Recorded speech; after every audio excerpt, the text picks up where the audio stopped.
Boa noite, estamos dando início à nossa videoaula de hoje, começando aí as nossas aulas utilizando equipamento digital para poder levar até você um pouquinho mais de conhecimento a respeito do direito empresarial e do direito tributário.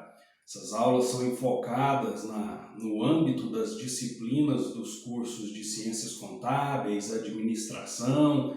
Também servem para você, aluno do curso de Logística, aluno do curso de Gestão Comercial. Nós sabemos o quão gostoso é estarmos juntos aí na sede da Unipac de Uberaba, mas infelizmente, em decorrência de fatos alheios à nossa vontade, essa pandemia global do coronavírus e da doença que ele acarreta, que é a Covid-19, nós estamos impossibilitados, estamos todos em momento de isolamento social, mas isso não impede que cada um de nós se esforce um pouquinho para fazer tudo dar certo e juntos aprendermos um pouco mais.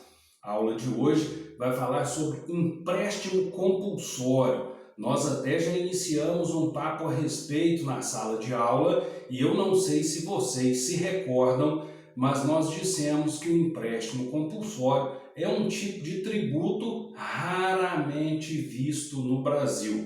Aliás, a última vez que nós tivemos uma experiência dessa natureza, o presidente da República ainda era Fernando Collor de Mello. Os traumas que o empréstimo compulsório trouxe a toda a população naquela época, muitos de vocês nem vão se lembrar disso, com certeza criam aversão à possibilidade de uma nova instituição dessa natureza. Embora empréstimo, como todos saibam, deve ser o quê? Ressarcido, restituído, infelizmente o passivo do empréstimo compulsório brasileiro ultrapassa a marca dos 42 bilhões de reais. Então realmente existe uma lacuna gigante entre o que a lei determina e a prática que os governos que o adotaram acabaram colocando em vigência. Mas vamos lá. O que é um empréstimo? Com certeza você sabe, você tem a noção do que é emprestar algo. Eu sinceramente não gosto, eu detesto emprestar as minhas coisas. Mas existem algumas pessoas para as quais nós não podemos recusar, não é verdade? Se a minha mãe, quando ainda era viva, me pedisse algo emprestado, com certeza a minha resposta seria sim. Já se fosse aquele amigo irresponsável dos tempos de faculdade, com certeza seria não. Isso não existe no empréstimo compulsório.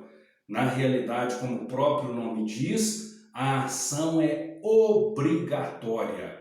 Aqueles que a lei prevê como os titulares de fazer um empréstimo não podem se eximir dessa responsabilidade, não têm a liberdade de escolher. Uma vez determinado em lei, o empréstimo compulsório torna-se obrigatório. Mas professor, você deve estar se perguntando por aí, se o empréstimo compulsório é assim tão bom para o governo, por que é que ele adota tão pouco? Justamente por causa das péssimas experiências que nós tivemos. Empréstimo compulsório, na realidade, é uma receita de natureza transitória, uma vez que ela entra e que precisa ser restituída.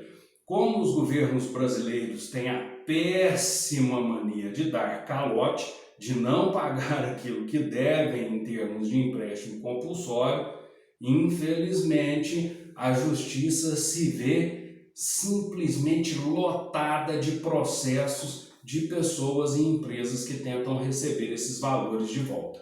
Infelizmente, o sucesso é algo raro e muito caro. Dependendo do valor que foi tomado de empréstimo, simplesmente não compensa recorrer ao judiciário e as pessoas e as empresas acabam no prejuízo.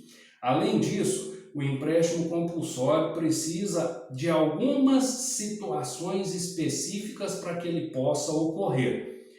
Ele está previsto lá no artigo 15 do Código Tributário Nacional, em combinado com o artigo 148 da Constituição. A natureza, como nós já dissemos, é de tributo. tem aquela carinha de um nome genérico que nós conhecemos como imposto. E as características são bem semelhantes. Agora, as circunstâncias em que ele pode ser fixado são um pouquinho diferentes. O empréstimo compulsório só pode ser determinado por lei para atender despesas extraordinárias que são decorrentes de calamidade pública, de guerra externa ou da iminência de qualquer uma delas, ou seja, da calamidade pública, que ainda não aconteceu, mas pode acontecer, ou de um estado pré-guerra. A qualquer momento, o país pode se ver envolvido em um conflito. A outra possibilidade é no caso de investimento público de caráter urgente. Daqui a pouquinho eu vou explicar de forma mais detalhada como se materializam essas possibilidades. Quais são as características do empréstimo compulsório? A primeira delas é de que o fato gerador, assim como nós dissemos no tópico anterior, é a circunstância para a qual vão participar o sujeito ativo e o sujeito passivo.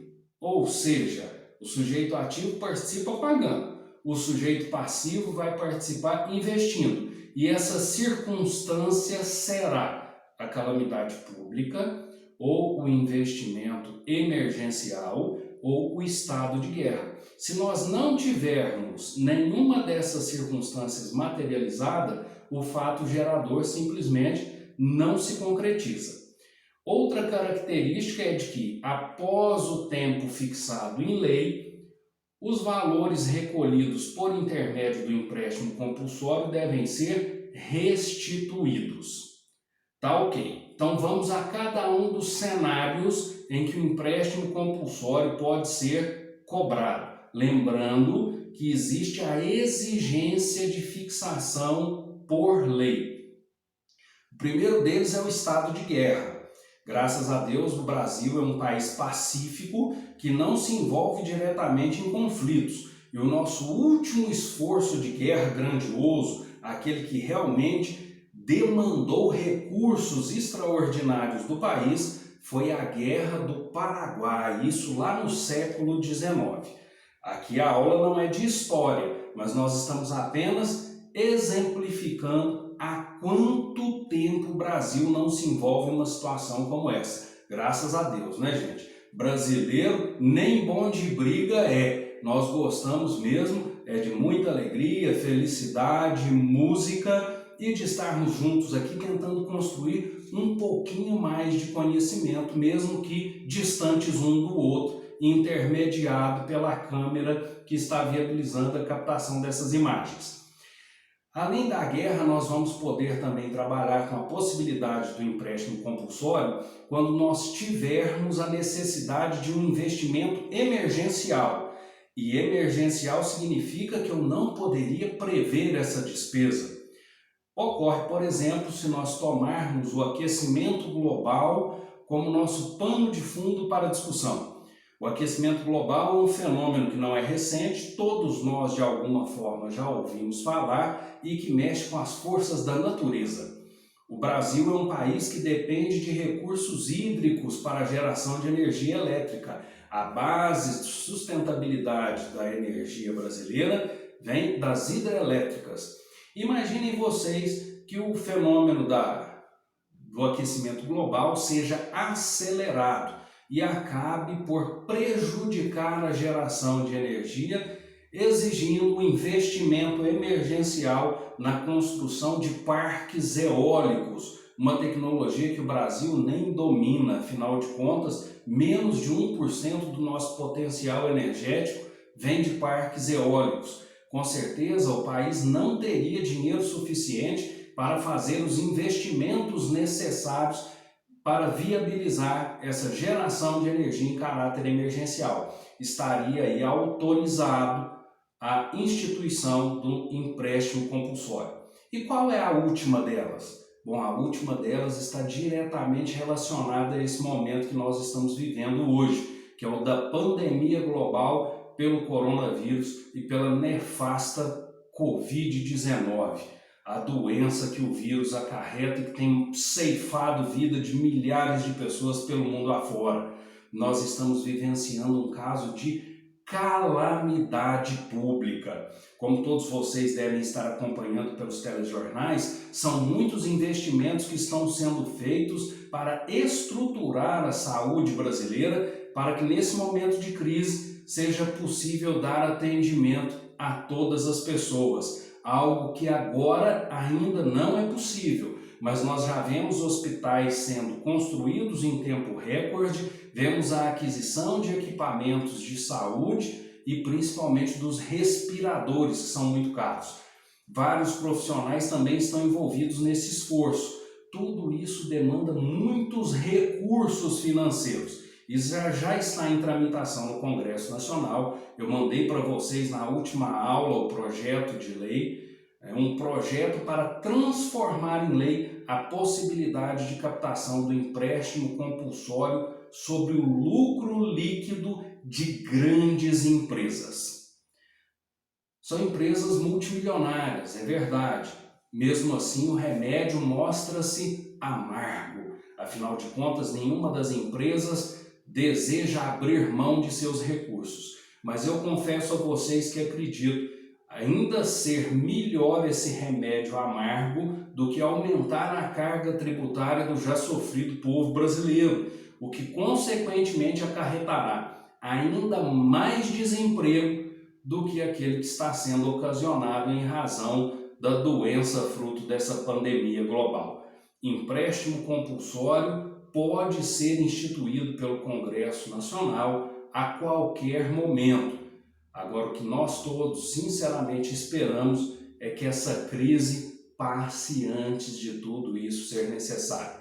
Vamos chegando ao final da nossa aula de hoje. Na aula de amanhã vou estar abrindo para vocês um fórum para que nós possamos discutir qual é a sua perspectiva, a sua opinião a respeito do empréstimo compulsório ou de uma majoração tributária para poder viabilizar os recursos necessários a esse esforço. Lembrando que no Brasil já foi aprovado pelo Congresso o orçamento de guerra. Sim, nós estamos vivendo um momento atípico. O que é que você pensa a respeito disso? Nós vamos estar fazendo esse bate-papo, então, na aula de amanhã e eu espero contar com todos vocês. Vamos finalizando por aqui. Eu espero que Deus encontre a todos vocês e suas famílias bem e encha o coração de todos com muita positividade para que com muita fé possamos todos juntos superar esse momento